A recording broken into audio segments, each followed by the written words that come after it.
Tingginya angka pencurian sepeda motor, terutama di halaman parkir minimarket, menjadi perhatian serius polisi. Kapolrestabes Palembang kemudian memerintahkan seluruh polsek untuk melakukan peningkatan keamanan. Salah satunya membagikan kunci pengaman tambahan untuk pengunjung minimarket.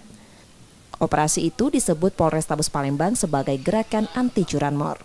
Polisi juga meminta pengelola minimarket menyediakan pengamanan internal di halaman parkir untuk memperkecil pencurian dan meminimalisir parkir liar. Sepanjang Oktober lalu, Polrestabes Palembang menyita 20 sepeda motor hasil curian yang lokasinya di halaman parkir minimarket dengan 5 tersangka pencurian dan penadahnya.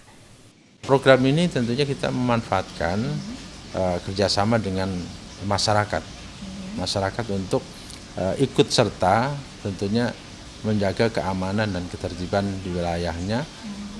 Masyarakat sendiri sadar bahwa untuk melakukan pengamanan terhadap kendaraan yang dimilikinya, dia sudah menggunakan kunci tambahan. Nah, kemudian juga pada saat memarkir betul-betul dia hati-hati, dan juga dari pihak supermarket ataupun Alfamart dan Indomaret itu sudah dia memberikan sarana. Jadi ada kunci yang diberikan kepada masyarakat yang berbelanja di situ. Nah, inilah pada saat dia parkir, dia akan melakukan atau membuat kunci cadangan di situ.